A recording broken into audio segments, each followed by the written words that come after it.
PPRD.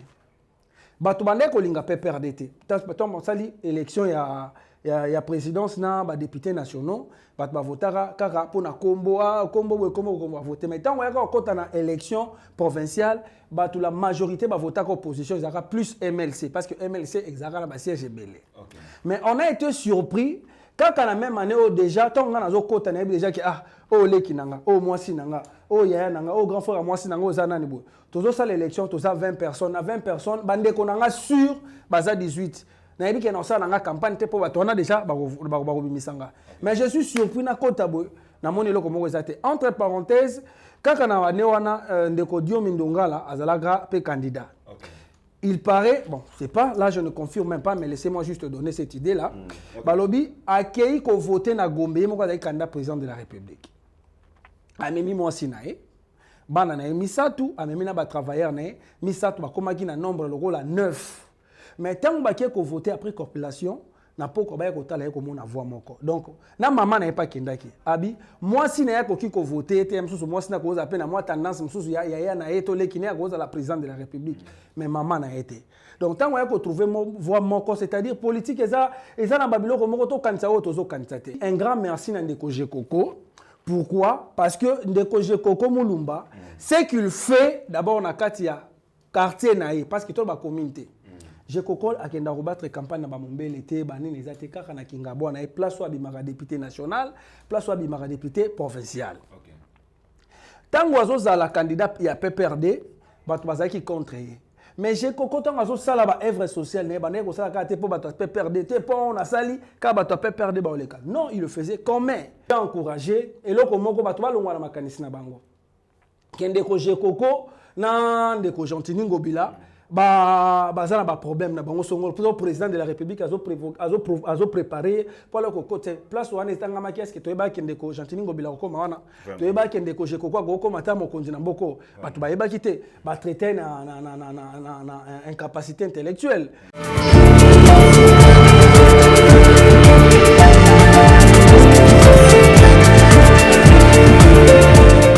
Maxi Bien-être is a dietary supplement.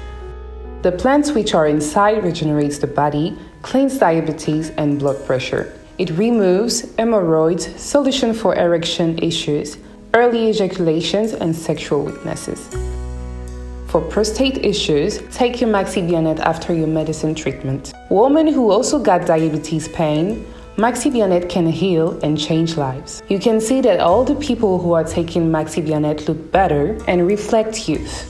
Take a pod, mix it in a glass of warm water and drink. Then you will be healthy. Maxi Bien-être, c'est un complément alimentaire. Les plantes qui sont à l'intérieur nettoient le sang, ça régénère le corps, il stabilise le diabète, ça stabilise la tension, il éradique les hémorroïdes, solution pour les érections, éjaculation précoce et faiblesse sexuelle. Vous avez la prostate? Prenez vos médicaments, en même temps prenez Maxi Bien-être. Les femmes également qui souffrent du diabète, Maxi Bien-être soigne et la vie change. Tous ceux qui prennent Maxi Bien-être, regardez leur aspect, ils dégagent la jeunesse. Prenez une dosette, remuez avec un verre d'eau chaude et vous buvez, vous serez en bonne santé.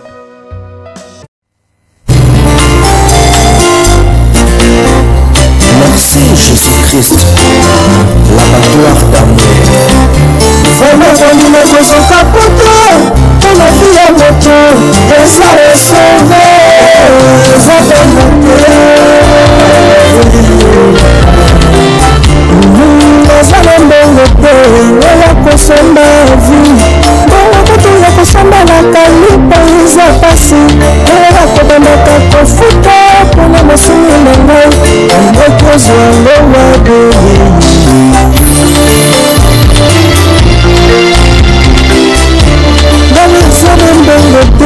Oya kosomba vie Mala kutu ya kosala la provision kotiana ndako pasi Oya kodandaka kofuta pona masuni na ngai Naliboko zwango wabie Nasomba kanga bamubunda Nasomba kangombe mubumbe Kona kundu kutumbango Kona zuwa bulungisa na masuni na ngai Oh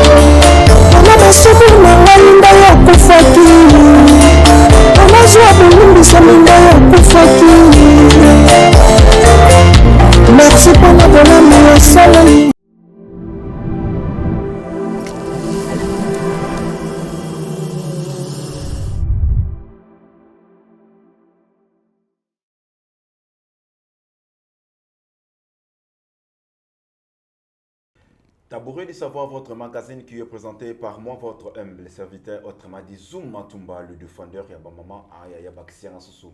Fort d'essai de la presse, Papa Zouma, Kapamba, Titan, Tituakabou, c'est que Moussala, Bipama, Benga, Bisololo, Moussala, Bengi, Bisso, Babilelo, Tabouret du savoir, et Kotimou, Kemou Pandia, politicien, les lots Tokolobela. Première si j'aime Tokolobela. Nomination, il y a notre chef, Babi Jekoko Moulumba. Lelo a commis vice-gouverneur de la ville Tokolobele yango il occupe moi bilinga balobi batumsus que oui je comme lumbana gouverneur de la ville Gentini Ngobila et ko simba te bango mibale ba eloko ane sangisi ozomona te que oui eza bombo ba créer tozo ba te suba ko ba que oui président Félix Tshilombo Tshisekedi azo préparer déjà kolongola de qu'on a biso gouverneur de la ville yango acheli biso de acheli déjà je koko na po je koko remplacer ezaka ka ba les on dit yango tokolobela le susu ba propos ya ndeko na biso Pierrot puis journaliste ou Pierrot akende ko le baba akende ça la émission na mais toute l'émission na arrière plan ezaki zamba peso ko tali ndeko na biso ndenga zo sala émission on dirait bato zo ebisaye ba osala e basin tout ça qui vraiment analyse ya vidéo na yango pe tokolobela ngo le susu pourquoi ndeko na biso alobeli yango de l'autre zoka ke winde ndeko na biso Pierrot azana kati ya États-Unis alobela ki onka po abwaka ngunda ou bien alobela ki onka po akima mboka oya beti wana biso ba pandisango tozaka soki tolobi et tambolaka partout parce que tozana millions de personnes au balandaka biso en tant que bapandisango alobi mabe makasi pona mokonzi mboka yango fa meza analyse na biso tika na pesa mbote na babonné na biso surtout ya Nouvelle Tendance Télévision si vous êtes pas encore abonné à Nouvelle Tendance Télévision abonnez-vous ça se fait vraiment c'est gratuitement na pesa mbote à mon boss papa Alain Dele babi le boss métier noir na pesa mbote pas na pesa mbote na équipe technique Mobimba na pesa mbote na chef Gédéon na pesa mbote na régie finale na mon chef Jordan na pesa mbote pas aux ali na pesa mbote na ba obalinganga na ba obalinganga te là directement na moni ma grande sœur chérie ou ala tsarangai yalba que oui il faut ça propre maminda ya babi bouti da bema maminda eza on ko la sabato pour na ba soirée na bino pour na ba collation na bino pour na ba mariage na bino ba député bino ba honorable babi maminda ya za on azola ça vraiment ba na pesa mbote à maman Geneviève Bosusu Falanga autrement dit maman yoyo na pesa mbote pas na pesa mbote à maman Elodie la maintenance na pesa mbote na moi c'est un producteur Titika Lili Musomba ML bon séjour na yo na porte pas aux ali na pesa mbote na ba on sto balinganga mon réalisateur Fungola ba mona invité nga mokonelo comme na ye ndeko kali mbote na yo mbote ndeko Zuma bonne santé malamu na ngolo nzambe parce que sans Dieu eloko moko ezala réalisé te donc le kolo nzambe na se président de la République vraiment ndeko kali bato bayeba ki mingi artiste comédien de l'on ndeko kali a préféré na ko embrasser mingi casquette ya politique est-ce que vous sentez que oui aux à l'aise par rapport ya na cause la mopandia ba comédien en fait cause la plus artiste comédien en fait excusez-moi de rectifier je n'ai jamais été un artiste et comédien je suis juste un artiste cinéaste OK pe na banda moi ba émission déjà kala donc na banda na ba émission santé na bandi na ba émission culturelle les émissions politiques donc je suis parmi Batwali Bosso, Bimisa Kombo ya Bossolo. Donc, Ngezaki Bossolo CR. Donc, j'ai commencé cette émission en 2002. Ça passait déjà dans Numérica, l'émission. C'était une émission politique, CR, donc c'était moi avec Rosette Katombi. Après, tu as aussi Lissane, tu as comme Lélo Natolo Bela Congo, que Dieu bénisse le Congo, que Dieu bénisse le président de la République. Vous avez senti vraiment que oui, une casquette sur la politique, vous êtes vraiment aux à l'aise? Premièrement, je suis politicien, premièrement. Parce que la politique, comme on le dit aussi, tu t'intéresses pas à la politique, politique aussi s'intéresser à je suis vraiment à l'aise parce que je suis plusieurs fois candidat député provincial na commune à Barumbu. Ceux qui déjà CI à l'époque et reconnaître déjà parmi Batoubaza na Barumbu bimi 5e déjà tu es fort. Ceux qui CNI et reconnaître déjà parmi Batou au bimi 5e donc c'est-à-dire que toza na moi force moko boye o toza nango. Alors politique ezali toye na politique nyonso surtout parce que tomeki kotambola na sillage. Donc on a ba politicien na ba structure politique nyonso surtout tozali o nzamba pesa ki biso mwa bakambi parce que je me rappelle en 2006 nazalaki président national ya groupe d'appui et de soutien à Oscar Kachala. Donc on a eu chance ya kotambola na de Oscar Kachala moi 3-4 provinces. Donc biso ozalaki na structure d'appui et de soutien à Jean-Pierre Bimba Gombo que je salue à passant parce que c'est à partir de lui des toyaki qui kozwa sous goût politique. Je sais na ba 2003 nazalaki président ya Ligue de Jeunes Lukunga na oya Fonis ya président Lengankoi. Donc j'ai eu à travailler dans la structure et belé mais lelo na casquette politique nanga je suis toujours indépendant et mais na o tozolobela so ki lelo eza malamu na lobi eza malamu so eza mabe na beza mabe dialélisme eza les sous-soutés parce qu'on doit parler 1 2 3 c'est ça. Merci beaucoup, ton combinato pour ça, CG Nabiso, premier CG Nabiso, ça. Nomination, il y a Papa Nabiso, vice-gouverneur de la ville, pourquoi vous le banini sur la nomination? Est-ce que ça a mis vraiment malamou? Moi, bah, rumeur, moi, bah, nungu, école kanake, oui, j'indéco Jekoko, ayo kanakate na gouverneur de la ville, comment bah, sangisi bango, moi, bah, makambo, école bah, malubama, belewana, yo école banini sur rien. Merci beaucoup. Donc, mon tour nous est trop capital. Je crois que na émission nanga tolobela Congo eza pire ma politique je crois que na ndenge ko tuna question na et pas ya ba invité nanga parce que o tuna bango question yo za na ba recherche na yo et batonga na tuna ki moko azalaki directeur ya campagne de Kojekoko Mulumba que je salue à passant notre vice-gouverneur parce que hasard ils a raté. Hazard et Zalaraté. Quand même, il mérite aussi. Oui, Hazard et Zalaraté. Parce que ce que nous avons comment il y a la Bible. Tant que na Israël, babimaki na Égypte, baiki bakomaki mutuna mutabande ko diriger, bande ko diriger. On devait chercher quelqu'un qui devait quand même choisir une seule personne pour lui caper ses instructions. Alors, tu as une nouvelle tendance, n'est-ce pas? Vision, Isaiah Mutumoko. Mais ce qu'on peut, comme sa vision, il fallait quand même associer Bato. Naoki a autangi notre DG, autangi directeur technique, parce qu'à la fois, il ne peut pas le faire. Et en Moni, Moussapi, quand on dit le pouce, l'index, les majeurs, l'annulaire, auriculaire, il y a surtout des utilité. Oh, bah, ben, auriculaire, parce que il y a un litoi. Oh, bah, ben, annulaire, parce que là, tu as un an. Oh, le majeur parce que ça Moussapi Moulaï, index parce que index sera Moutouana, le pouce parce que poussaka. Alors Dieu sait l'utilité, l'importance nango.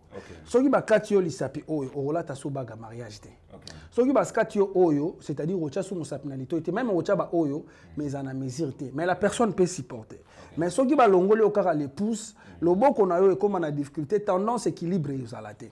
Si j'aimerais ouvrir ma parenthèse, on a juste pour nous voir ça, dès qu'on a vu sur internet, bah comprendre le komoko. Divergence, il y a bah parti politique, je le vois juste ici au Congo, parce que quand nous sortons à l'étranger, tout le monde a qu'à bah ma cambouane à la raté. Les longs ambassades grâce, yosa par exemple muta IDPS, ngaza muta perdre. To bundi na élection. Tant to bundi na élection, ngana gagné parce que naza muta perdre. Yoza adversaire nanga politique. Mais tango batu bazo kufa tonza lezo kufa yoza na mbongo boyi ko bimisa mbongo wana okangi tu crois que bato bazo kufa nzala wana baza banani baza population o yoza ki na posa pour diriger bango fais sortir ton argent à soutenir idée na yoza population ba bénéficier nango parce que ba mona déjà que lobi to linga to voter Zuma pourquoi parce que Zuma za déjà na ba initiative ya bien tozui ndeko Jekoko na 2006 azalaki candidat ya PPRD. Bato bande ko linga PPRD te. Tant sali élection ya présidence na ba députés nationaux, bato ba votara kaka pona kombo voter. Mais tant ko kota na élection provinciale, bato la majorité ba votaka opposition, ils plus MLC parce que MLC exara ba siège belé. Mais on a été surpris quand à la même année déjà tant on a kota na déjà que leki nanga, mwasi nanga, yaya nanga, grand frère mwasi nanga ozana ni bo. Tozo ça l'élection, toza 20 personnes, na 20 personnes, bande ko nanga sur baza 18. Na yebi ke na ça nanga campagne te po bato on a déjà ba bimisanga. Mais je suis surpris na kota bo namoni eloko moko eza te. Entre parenthèses, kaka na wane wana ndeko Diomi Ndongala azalaka pe candidat. Okay. Il paraît, bon, c'est pas, là je ne confirme même pas, mais laissez-moi juste donner cette idée-là. Okay. Balobi, akei ko voté na Gombe, moko azali candidat président de la République. Amemi mwasi na ye, bana na ye misatu, amemi na ba travailleur na ye, misatu bakomaki na nombre lokola 9. Mais tant que ko voté après population, na poko ba ko tala ko mona voix moko. Donc na maman na pas kendaki. Abi, mwasi na ya ko ki ko voté, te msusu mwasi na ko za pe na moi tendance msusu ya na eto le kine ko za la président de la République. Mais maman na été. Donc tant que trouver voix moko, c'est-à-dire politique eza na babiloko moko to kanisa o tozo kanisa te. Moi je dis un grand merci na Ndeko Jekoko.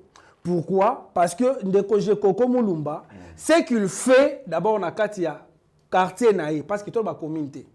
Jekoko akenda rebattre campagne na bamombele te banini ezate kaka na Kingabo na place wa bimaka député national, place wa bimaka député provincial. OK. Tango azoza la candidat ya PPRD, bato bazaki contre ye. Mais Jekoko tango azosala ba œuvre sociale ne bané ko sala ka te po bato PPRD te po on a sali ka bato PPRD ba oleka. Non, il le faisait comme alors toi tu komona guerre ezosala na Ukraine. Opposant ya président ya Ukraine. Tant que guerre est salama, il n'y a pas la titanie. La cause ici est commune. Il faut que tout le monde ait biso nyonso. Comment tout le monde ça c'est bandoya roya et zoboma et que boma bato parti nanga et que boma bato parti okuna. Toi tu comment on appelle nani Le Pen awawa. Apolline élection. Aoti ko sala vidéo mokabi na makambo politique, je suis la première personne au naza opposant ya Macron. Mais si on a un problème, il y a survie à Mboka Nabiso, je dois contribuer et je dois donner mon idée juste pour que Mboka Nabiso ait des liboso. Alors pourquoi ici ça ne se fait pas? Tant que le président de la République a eu pouvoir, tu as dit que l'adversaire politique n'est pas ça. Mais on avait vu au départ, Jean-Pierre Bemba, Union Sacrée, Jean-Pierre Bemba, Moïse Katumbi, tous ces présidents, ils ont une casquette parce que le président de la République, Jean-Pierre Bemba, Moïse Katumbi. Mais tant que nous avons élevé, tous nous devons quand même venir avec nos idées pour tout ça, pour Namboka et Kende Liboso. Ndeko Jekoko, Yakokota et Ebanaki déjà, Yakozala. Parce que j'ai connu 5-6 députés, ce sont des amis que je connais avec certitude. Donc, bazo kendo sala, babi, campagne à Jekoko, na mona connaît zaki marque nene. Boyebi déjà que Mboka na biso il faut linguer changer. Donc, to voter utile. Alors, bato bande côté la nan Ndeko Jekoko parce qu'il y a bimi abeti penda 93%. Vraiment. Vous comprenez? N'est pas dit que parce qu'il y a Jean Jekoko, il faut ça la campagne non, biso pe tozaki ba étudiant. On a tozaki to ande kozala makamabiloka ba CPT parce que je m'intéressais pas. Mais tant que tozolinga to ça la campagne, tout le monde va glisser de l'argent pour que Alukaza chance ya ba voix yango monaka André Kimbuta, il avait réussi à vendre na Tchango te, makena na Tchango amema ba comment on les appelle, ba témoin. Baza plus que ba voix au bayo bima. Yebisanga ba to bon baza déjà na assurance. Quand tu amènes quelqu'un, ba yebso ke mutoza na nzala banda tongo aliete. Oyebi ki atopesi NTVO. Azwana ngote. Susineza mposa nini? Bo peseka mwa lipa, na mwa nguba, na mwa ma ya secret amela na ye. Mutoza na nzala ozo ke no pesi ndako yebise ke ndako ezala tuno qu'est-ce que je dois faire avec ça? Siko po ba politicien na biso, o tozali po to bando comprendre siko ba réalité ya bato. Ndeko Jekoko ayebi problème ya Kingabo. Avant la population, alia kana population. Tout le monde a dit oui, Nerombungu c'était pareil parce qu'il n'y a pas de la population. Bon, tout ça contre Nerombungu, tout ça contre c'était parce qu'on veut l'évolution en Mboka. Ce qui va tout bazolo ba kende ko Gentini Ngobila, o aza gouverneur parce que azali numéro 1 à Ville Kinshasa, akolinga a travaillé de sorte que ale kandeko Kimbuta. Pourquoi? Ndeko Kimbuta tango azala kiwana, il y avait des choses au bazaki contre. Bazoba contre. Tout le monde qui zaiko zaki sous la forcité. Mais Kimbuta appelé ayeko benga batwana. Tout le monde ndeko awari yo akufa, ndeko Kimbuta ayeko koma. Tout le monde peut ndeko Gentini, c'est un vrai Kinois. Avant d'akanakin, mais c'est qui en entourage naé, il n'a pas de bons conseils parce que le problème il y a commune à Barumbu, il y a la commune à Kinshasa té. Problème à Kinshasa, il y a un problème à Gombe té. Chaque coin Eza n'a pas problème nango. Qu'est-ce qu'il devait faire? Aïe na commune wana. A pensani meeting le kwa nenga salaki na Tchango. Oyo tuni 3-4 personnes, tuni bope sanga ba notable na bino. oyo tani na kata problème ezabo bongo okoyi kozwa mutu mususu par exemple ya avandaka na ma campagne oyo ko memo ko chaye député par exemple na Gombe na commune ya Kinshasa ye moko tango azomona babulu abanda ya kavandaka na bureau wana abimaka te ayebi kaka 2 avenues ya gauche 2 avenues à droite principal à liboso na principal à simanae. Il ne fait pas de recherches. Pourquoi? Parce que azomona keza na ngoti net ya azotala ka ba wenze azotala ba magasin ya ba indi azotala place ba mbongo ebimaka po ya lukazwa. Oh soka bandiko kita ba bourgmestre ndeko monaka ndeko bourgmestre commune à Barumbu, je le salue à passant parce que akitaka il est mona azamona Barumbu torobite ke il faut ka ocha mona commune wana non. On avait vu Mobutu à l'époque, à Zunzu Mbombo, ou à Zamoulouba qui était gouverneur en Nini. Donc, Batouazaki, un Moulouba qui est dans l'Équateur. Il se trouve que s'est retrouvé à Zalamboka. Bon, tu n'as pas Batouazaki, bon, mais les autres, côté de tribalisme, aux Eurolinga, et le Baïmaïkaga, na ville à Kinshasa, il faut Zalaka, Congo. Qui vous dit que Congo est Moutou Bakolinga, ba salelo comme malam. Vous comprenez? Alors, moi, je prends avec force. Je ne l'ai jamais vu Ndeko Jekoko. Je ne l'ai jamais vu. Ni Ndeko Gentini Ngobila. Mais nous avons des initiatives au Kotoro, chers gouverneurs, chers vice-gouverneurs, interpellez vos bourgmestres qui ne connaissent même pas leur commune. Bayebi kutu ba quartier te ba chef wa quartier donc ba wel ba komo zo ba pire petit na bango na otanga na nga kombote mutu moko avandaka na ngiri boye ko chai buku mesa commune ya Gombe to bo chai na Gombe abandi ko luka ba pire petit no bazala ne côté kuna ya memi ba ona kata bureau aya che bango pa bandi ko tinda yo kene na marché central yo kene na nini bo pour ko bozo ka recette pour ko tindele maintenant ce que recette on a sore commis pa na ye et loko on a pour sala musala nini. Aussi la rapa na bango azo kabola petit nga na pesi bino musala. Moi je dirais ceux qui nga na zu copie ya bongo na za pire petit ya bourgmestre to pire petit anani je viens chez le bourgmestre lukela nga matricule parce que les loso qui bourgmestre wana longwe bino no sto bolongwe bourgmestre gozo chance place mususu moya mais masusu moi 50 personnes ezata ko même 30 personnes ba ko trier ceux qui yo bande ko pesi rendement te et loko moko malonga ezalate. Moi je vais encourager et loko moko ba to balongwa na makanisi na bango kende ko jekoko na ndeko Gentini Ngobila bazana ba problème na bango songo le président de la République azo préparé pour le côté place wana etanga maki est-ce que toyeba kende ko Gentini Ngobila ko wana toyeba kende ko je kokwa ko mata mokonzi na mboko batu bayeba kité ba traiter na incapacité intellectuelle. Maintenant qu'est-ce qu'il eloko ya salaka total bato ya mbongo ya biso ya ntango akala zo ba président gouverneur qui sombe à l'époque. Attendez que classe soit menée, mais à son époque, il a pris son argent, il a investi. Vous comprenez? On veut des gens au bazar pour sa population bénéficier. Je me rappelle dans la conférence nationale souveraine tombe de Misara Etienne Tshisekedi, président de la République. Lobi na on attend tout la la majorité des grands commerçants c'était bande ko na biso Kasai, bande ko Baluba. Loso kitaka masango kitaka biloko nyonso tout kitaka parce que bango ne mutu bande ko ya nango. Mais le blocage ezozala pourquoi? Parce que ba grands partenaires au ba ko linga ba lesa ce sont des étrangers. C'est pratiquement impossible. Balinga ba kitise loko moko pona batwana. Sinde ko jekoko nande ko Gentini Ngobila basangani parce que ndeko Gentini Ngobila aza patron toyoka lisolone c'est un patron sakanate. Parmi bana poto nyonso bazali babi batebele basala panae. Donc c'est un patron sakanate. Ndeko jekoko mulumba c'est un patron.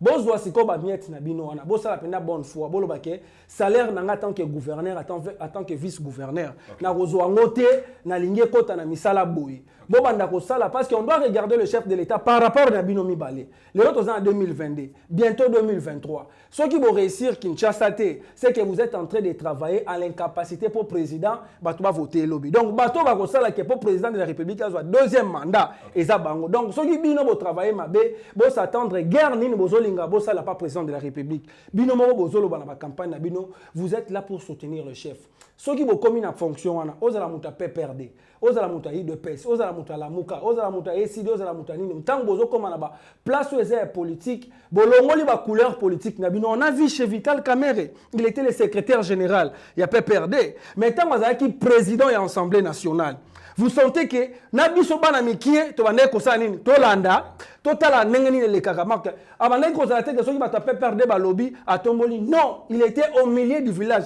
C'est ça l'esprit d'un chef. C'est ça l'esprit de ya ko faire avancer Mboka. Alors soki to bando za kaka lokola Zuma azande ko nangai le PDG, le DG Alain Dele lokola ça les gens en bon on donc to lukato chete to yakozwa bozo ke no cha ministre abotama nandako wana pana bango zaki na 2 chambres salon babota bango 7 ya kanga chambre moko po zaki mona liboso.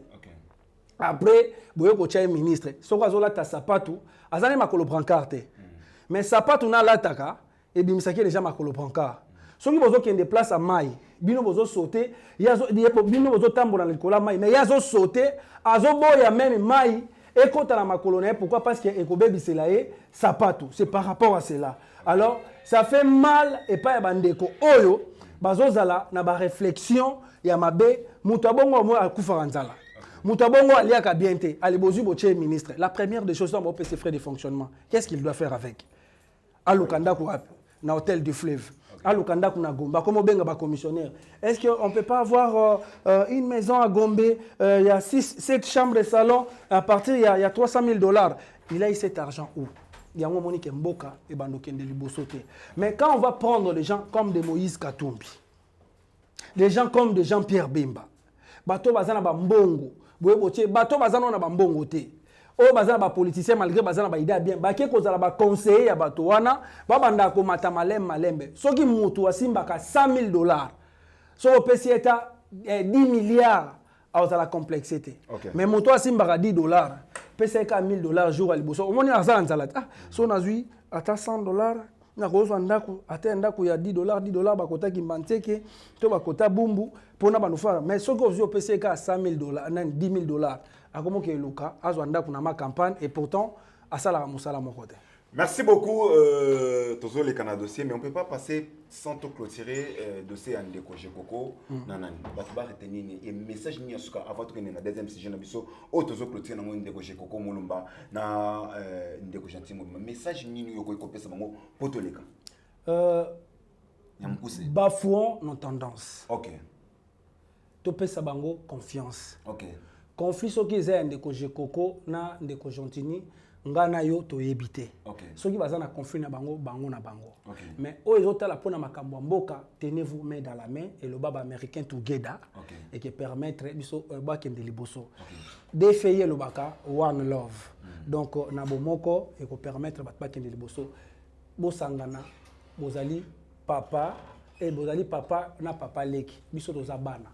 Soki botiki biso kaka biso neto souffrir ndeko je kokwa za temps ozana temps okendo senga ba gazet ba west africaine ni zate yo ba indien te ndeko gentini ngobila pe yo ozana ngote mais le pain na bino bokozo ata de 3 premiers salaires na bino boko tona makambo kini bopeto mais bozwa ba notable ya ba commune wana bosolo wana bango ba bisa bino ba problème eza to yebi ke bosa na bino nyonso surtout mais bosala quand même eloko imona na ndenge ba mona ndeko je koko asala pe na kingabwa ezasko Kinshasa mobimba. Merci beaucoup ngana relancer comme un message de félicitations à ndeko je koko mulumba. J'espère que oui ozo mériter poste wana par rapport à makambo surtout par rapport à casquette politique na yo ozo mériter mais ce que nous demandons et ça que oui bosala fierté à mokonzi mboka vie ya makambo ekolo bama tout autour du président de la République. Le président de la République a obimate pour que nous bongisa zando. Le président de la République a obimate pour bongisa Gambela. Et ça musala na bino pe bolandela ba beaucoup messe au besoin nommé. Ba beaucoup messe est bazo sala musala comme il faut pas c'est tout comme on les a ba commune mususu soka mbula e yinzi. Commune na ba commune mal à l'aise. Commune nyonso tout ça commune belé nyonso tous les 24.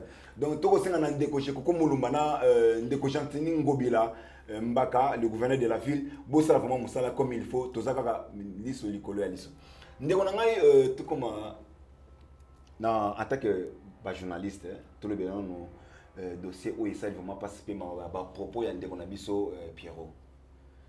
Ndeko na biso Pierrot en tant que journaliste. Ba propos à tenir sur le président de la République.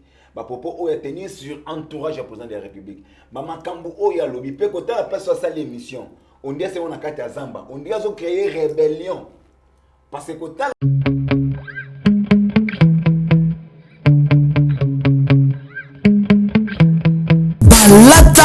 Bakosa, enfin, Molaksia Solo, aïe, Rose Couture, la haute couture au rendez-vous. Pour événement anniversaire, mariage, conférence, concert et autres, Luka Rose Couture pour Olata Kitoko.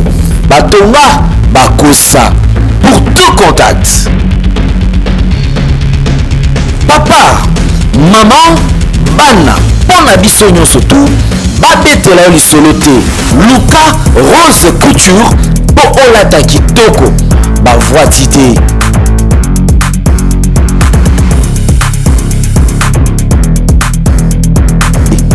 Tala nangengi batonga bakosa bavoie tité.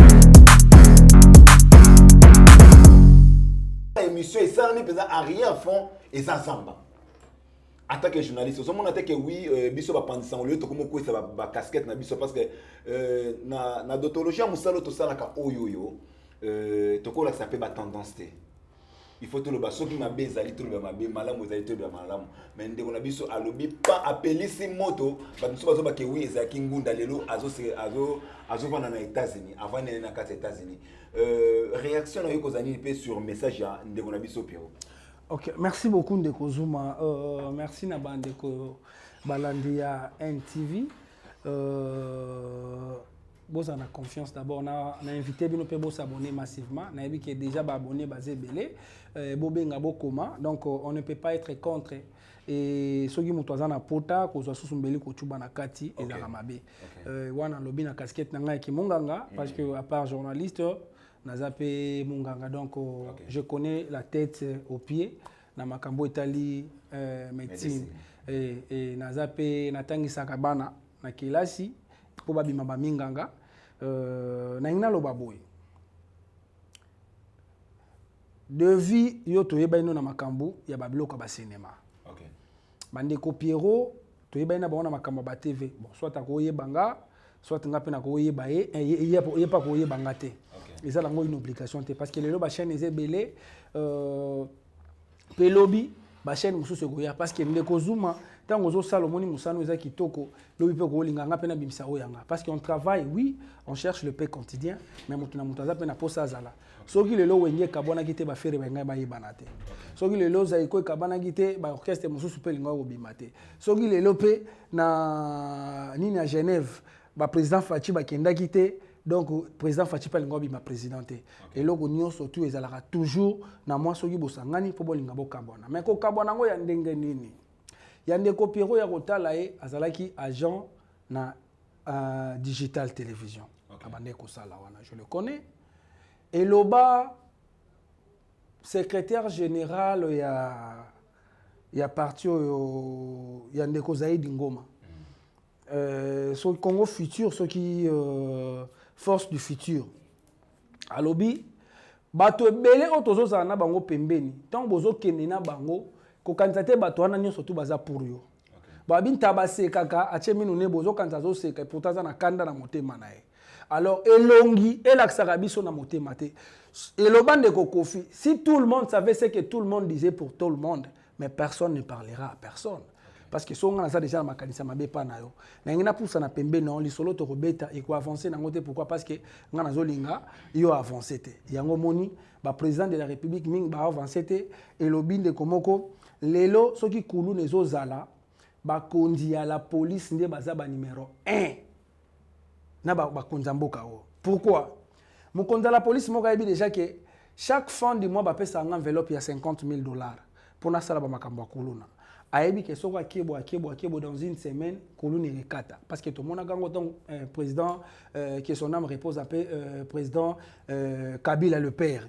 Tant que Kotaka, tu vas dire qu'on va dans ma colle, quand ma boy, tu vas dire dans ma porte. Tant que le bic est bablo qu'on est salaté, bilo qu'on a nos tués salakate. Quand tu dis mbeli na porte, va bêter au film, nombre selon boula âge now. Tant que général Kanyama, avec qui qu'on lance opération de Kofi.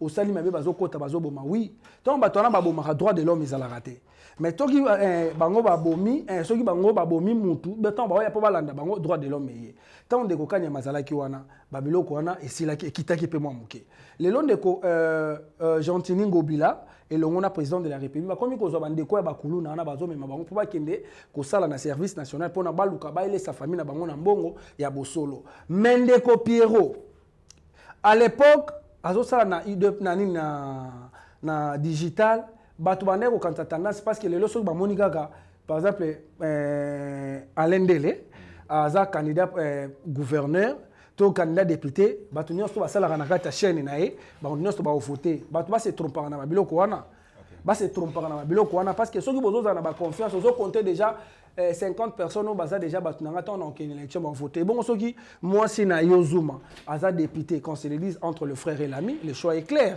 au voter moi si na yo au concernant chef na voter au PCP moi ba stratégie ndambo pour comprendre que tu as besoin de l'aider mais malheureusement tu ne peux pas y repousser hier à mon accueil aux contre pas olinga facilité au tachité c'est par rapport à cela tant on ndeko wana zaki na 4 bato nyonso ba yebika ke azamutu ya PPRD mais après na basuka tant élection zo salamate il avait changé Kabila azanani oyebi moya Kabili j'ai appris ça beaucoup chez Ndeko Pierrot Luawa. J'ai appris ça chez lui. Kabili, alinga comme Samboko boye. Kabili, alinga comme Samboko boye. Après Koloba, le président Chen Tshisekedi base au pouvoir, tombe cause aussi. Qu'est-ce qui fait que les politiciens changent de couleur quand Kalelo et loba politicien mususu professeur Nzoli. Yo zamuta IDPS, nga zamuta PPRD. Bandeko mibale ba cameraman, baza batunayo ya IDPS. Nga pe naza na moi de 3 personnes nga Ziza Kaliazi Kamerji Kani Carlos bango na surtout baza batunanga. Mais tango nga naza na kibokondi omona bato na surtout baza pour. Mais tango nga na kolongwa ka kibokondi bato baza ki pour nga ba yeko koma plus que Zuma koleka kutu na bato basala ki wana. Qui vous dit ça?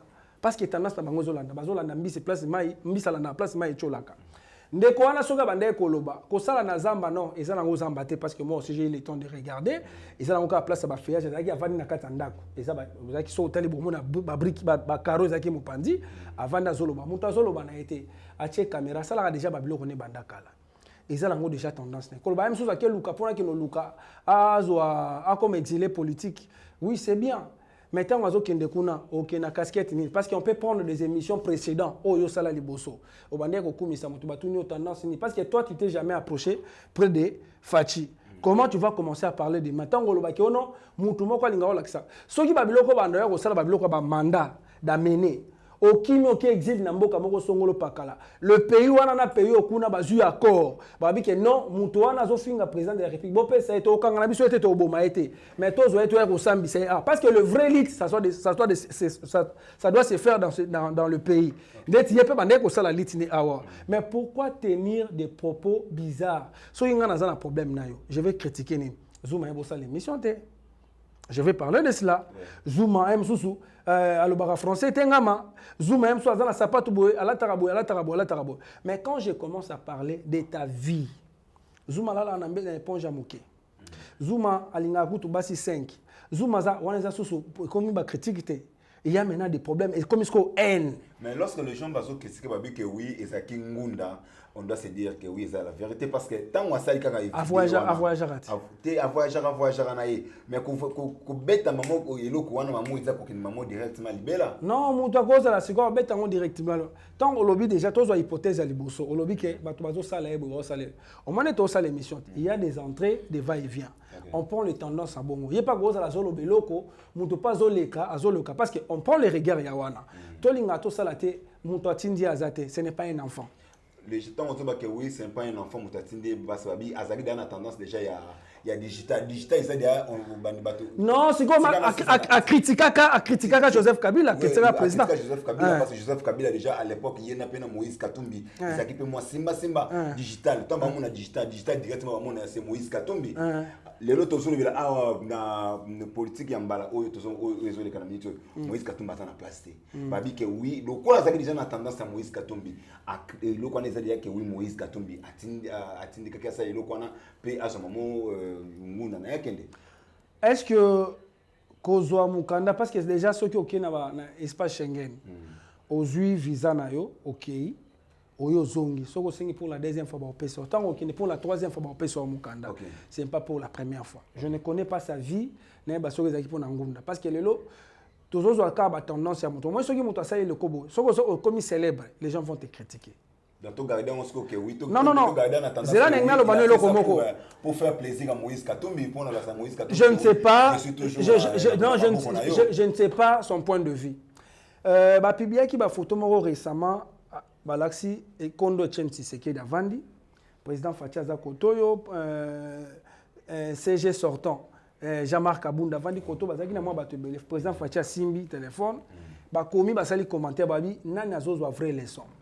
Babi président Fachazo Betakara. Mais Lelo, quand président Fachazo qui pouvoir, Babi c'est l'incarnation, il y a Papa Naé. Alors, quand on voit déjà tel père, tel fils, tout le monde a qui, façon, Nani Kabila le père Abandé Kotam Moussala Mboka, tant Joseph Aye qui va tout avec plus. Vous comprenez? Mais tant Joseph Aye, il n'est pas à lire Naé.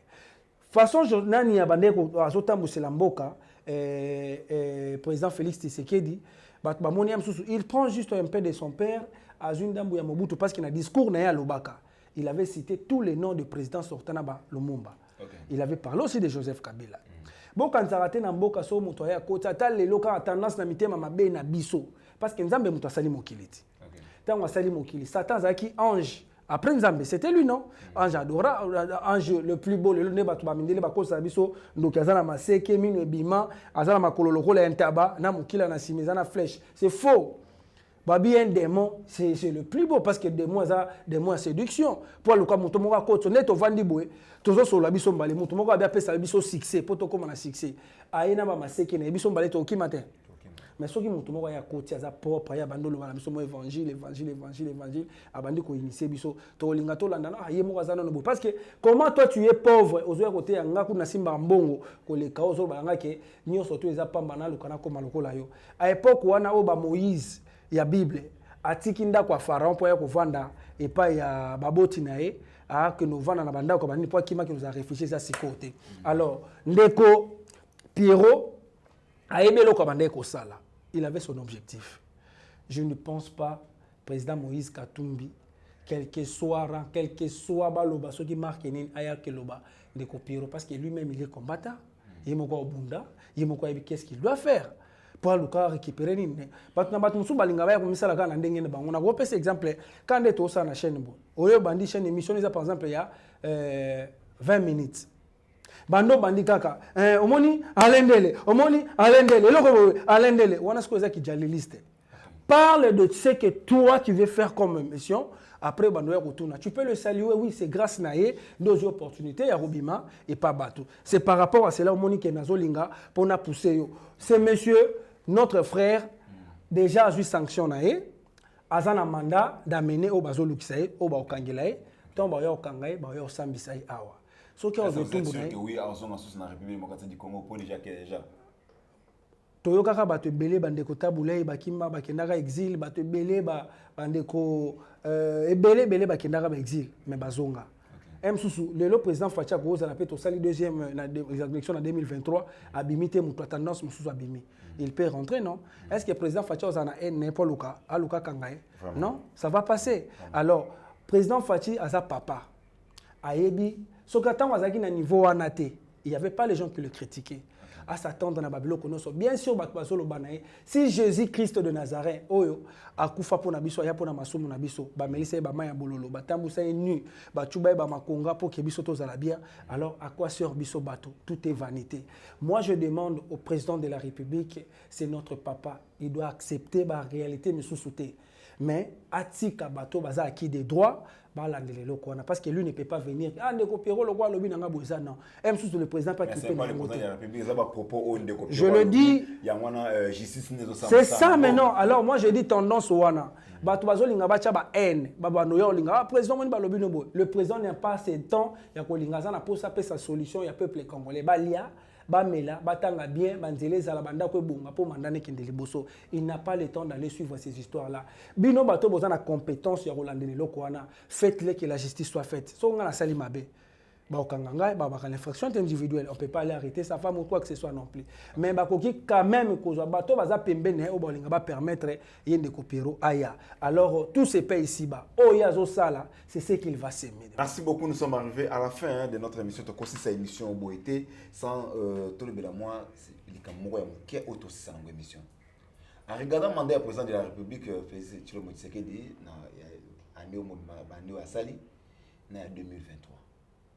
Remarque nini oyo kokopesa na mokonzi mboka pe eloko nini oyo koloba na mokonzi mboka pona 2023 a préparé élection soka linga zwa peut-être soki abimi lisusu mokonzi mboka na 2023 remarque nini oyo kopesa ye oyo na 2022 ça quitté na 2023 au ça remarque nini ko ça pour tous ça pena yango. Non, je ne peux pas faire le remarque même si tout ça les remarques et même ce gros comme on peut pas n'a été.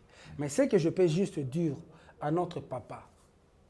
Dans mes émissions, j'ai dit que Dieu bénisse le Congo, que Dieu bénisse le président de la République. Vous êtes le garant de la nation. Place aux alliés,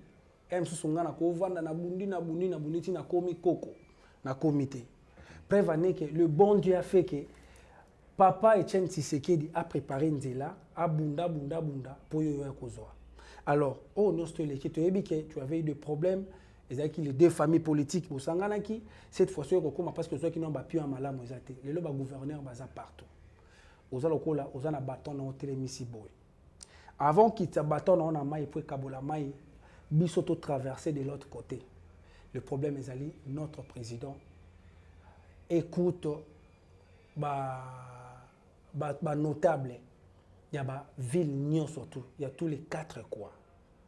Au tindi ba représentant na yo ba mema problème et chacun de ton bazolo banayo et loko liboso banda si vous amenez des ozuka biloko akolia au côté sineti ba osala ba na service national et côté biloko akolia bateau de pêche to moni déjà na ba réseaux sociaux to éviter ceux qui sont vrais et ceux qui yaki bozuka bateau na boye bosali ceux qui Thomson bateau ba yaka na ba Thomson ba Thomson par exemple il y a 20 plus ba tiango na 1000 francs yozo ka Thomson ya mbisi na biso ama ya munene koleka 400 francs et on verra sur Thomson manioko tozana ngwa na oti komona génie moko ba publier ki na ba réseaux sociaux na kota kenge asali lipa na farine ya fufu.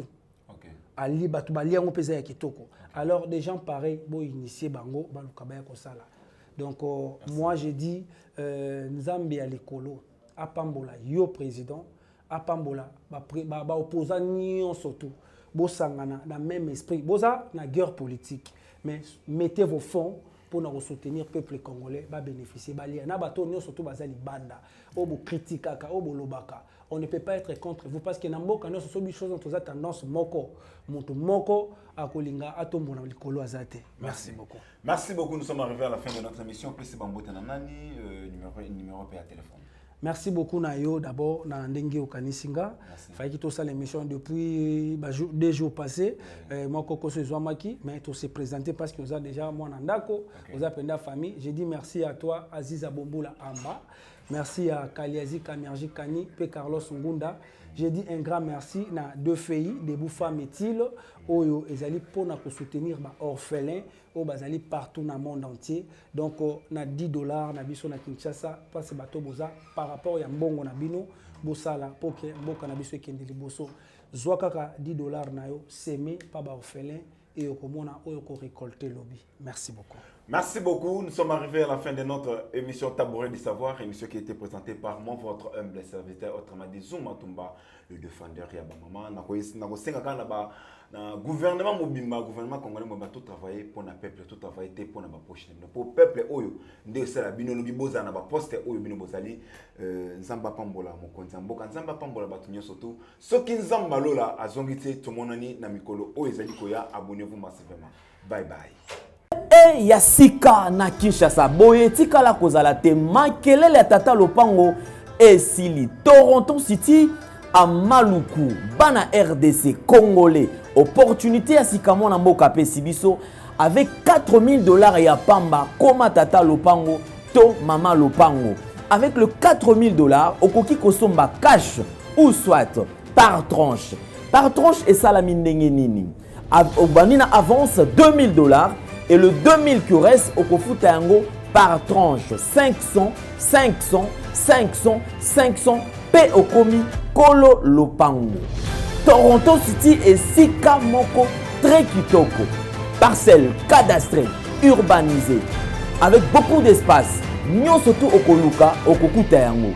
Mais narata, terrain de vente sur un site accessible, urbanisé, cadastré, plat, désherbé, avec espace de jeu, espace vert, magasin, marché, peignon surtout pembeli. Ezali solo te, tala peyoka. Alors, tu as une concession, Toronto City. Tu as une commune à Maluku, dans la ville province de Kinshasa, dans la République démocratique du Congo. Et une concession Toronto City. Et après avoir fait la petite surtout, il y a immobilier, foncier et tout. Là, il y a géo, localisation, tout pour que tu puisses pouvoir faire la situation. Concession est bandée à et si vous avez ma borne Oyo, à 2 entrées. Raccourci à Makolo, na entrée Oyo, il y a Mutuka.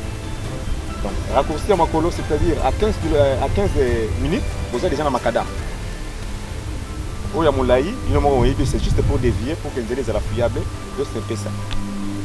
Dans la situation, surtout, nous avons les avenues, les grandes avenues de 8 mètres et des directions plutôt de 8 mètres et les avenues de 7 mètres. Alors que la parcelle dans Zali, il y a 20 mètres sur 20, ou bien 400 mètres carrés. Voilà, du fait que nous sommes juste à l'entrée, nous sommes National Cameraman pour que tu visites nous surtout. La réalité, vous voyez, les bornes sont là, les bornes cadastrales, et puis tu peux visiter nous surtout, parce que c'est situation à Moulaï, concession à Mounen est tellement facile. Komi Tata Lopango, Tona Komi Mama Lopango. Yoka pour tout contact, je précise bien, contact Yapoto Ezali.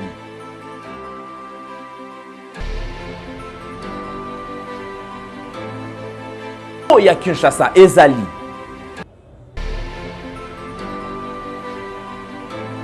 Mbongo ya muke avec $4000 okomi Tata Lopango to Mama Lopango. Makelele ya Bayer bayo.